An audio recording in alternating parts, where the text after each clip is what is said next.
Bonjour et bienvenue sur la chaîne du chasseur d'étoiles de midi, chaîne de réflexion et d'humour sur les 12 coups de midi.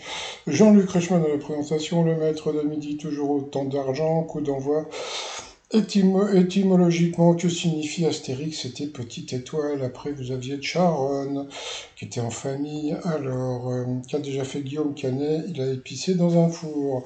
Après, il y avait Thomas, qui a été flashé. Quelle star internationale a chanté l'une de ses chansons en français? Et c'était étonnant, c'était Michael Jackson, j'en reparlerai. Ensuite, vous aviez Valérie qui était avec ses deux fils. Celui de gauche, on aurait dit son mec, hein, parce qu'il fait plus vieux. Entre-temps, je sais plus comment il s'appelle, le monsieur au milieu, Maxent, je sais plus son nom. Bon, donc ils ont dansé, quoi, toujours pareil, mais ils sont super. Donc, selon l'Institut YouGov, qui a déjà envoyé un Français sur 10 à un collègue, c'est des sextos. Alors, un sexto, qu'est-ce que c'est? C'est quand tu envoies un message à ta copine à 4 heures du matin pour lui dire j'ai envie de toi. C'est ce qu'on appelle un sexto. Allez, ensuite, quel qualificatif littéraire désigne une épreuve sportive? C'était dantesque. Ensuite, en 2004, pourquoi Lucie Bernardoni a-t-elle failli ne pas entrer comme candidate parce qu'elle était remplaçante? À l'origine, pourquoi le perfecto a-t-il été créé avec une fermeture indiciaire décalée au milieu et légèrement en biais? Eh bien, c'était pour protéger le torse. Donc, sur cette mauvaise réponse, Thomas est passé au rouge. Qui dit rouge dit duel. Il a pris Sharon en duel, qui est tombé sur une question qui n'était pas évidente du tout. Le sport a été inauguré la même année que la société japonaise Nintendo. Alors là, franchement, aucune idée. Donc elle est partie sur l'Empire State Building, et puis ils ont posé la question à tout le monde. Et le petit Capon, il nous a expliqué que Nintendo, à la base, c'était des jeux de cartes, et que la société a été créée, et bien en même temps que la Tour Eiffel. Et ben voilà, voilà. C'est dommage que, comment dire, que c'est normal qu'il soit protégé, mais ça aurait été encore mieux si il avait pris en duel et puis qu'il avait répondu, parce que franchement, ça, il me trouve voilà, le 1, si vous voyez ce que je veux dire. Donc ensuite, eh bien, Thomas, Emilien et Valérie sont retrouvés pour le coup par coup. De quel super-héros peut-on dire qu'il est entièrement parti en rouge? La mauvaise réponse, c'était Monsieur Fantastique. Et ensuite, voilà, il est arrivé le fameux Denis Brognard qui est venu pour parler du cancer. Et moi, j'en ai profité pour faire le début de ma vidéo. Bon, il y a eu des questions sur Denis Brognard. J'imagine que la mauvaise réponse, c'est qu'il ne doit pas adorer Twitter. Je ne sais pas qui peut adorer Twitter. Ensuite, qui est un peintre? La mauvaise réponse, eh bien, c'est la dadame. Oui, la dadame qui s'appelle Valérie, qui a donné la mauvaise réponse. Donc, sur cette mauvaise réponse, elle est passée au rouge. Qui dit rouge dit duel. Elle a pris le gars en duel qui est tombé sur la pub. Donc, on revient après la pub. Hein? Allez, retour de pub. Alors, quelle question va-t-il avoir? Quelle ville est située la plus haute altitude?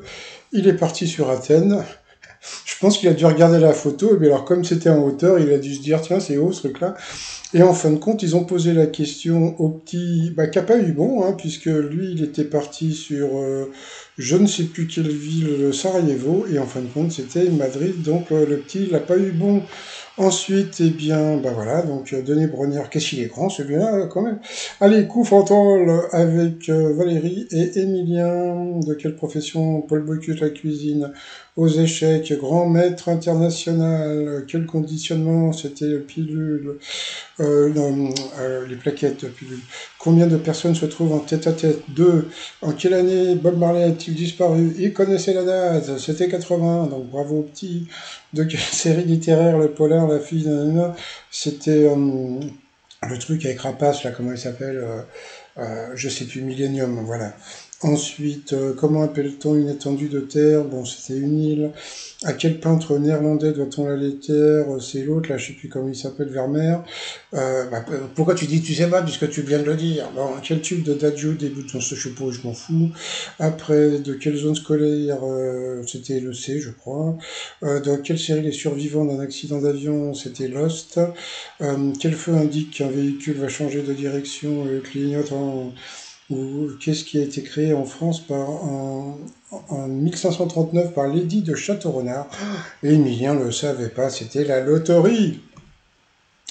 française, selon le titre du chef-d'œuvre de Dumas, combien y a-t-il de mousquetaires, vous voyez, comme il s'est planté, toc, tout de suite après, c'est automatique pour lui, une question facile. Donc, bien sûr, c'était le Trois Mousquetaires. Quelle série des années 2000 met en scène des petits délinquants? C'était les Misfits. Qu'est-ce qu'il y a de, quel est le prénom du peintre Sarkozy? C'était Pal, PAL, je crois, hein, c'était Pal. Ensuite, en général, de quelle pièce de la maison fait-on la vaisselle? Ça, c'était pour Emilien. Non, il avait pas trouvé le nom du père de Sarkozy. Alors, dans Touch, ils lui mettent une question de bébé, mais c'est rigolo, je trouve. Donc, bien sûr, c'était la cuisine. Et puis, à la fin, elle a été éliminée sur la papa mobile. Bon, bah, lui, il est content. Allez, sinon, coup de maître. Dans le téléphone pleure, quel est le premier mot?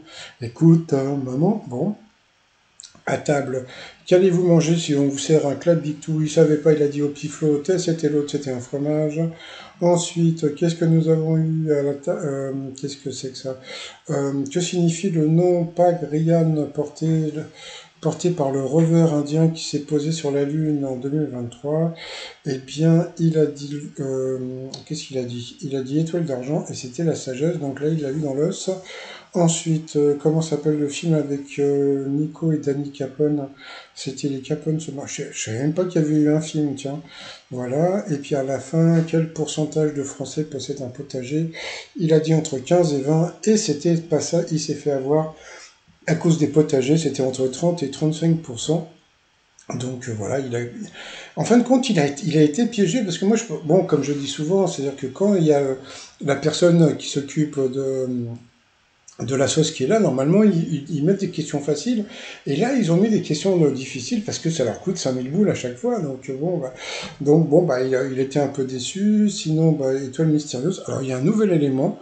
Je ne vous cache pas que je ne vois pas ce que je sais pas si c'est un masque ou un ballon, je ne vois pas. Donc, bah, on verra plus tard. Sinon, bah, Denis Brognard est beaucoup plus grand que Jean-Luc Reichmann. Et moi, je vais vous souhaiter une très très bonne journée. Je vous dis à demain, portez-vous bien et surtout, portez-vous pas mal.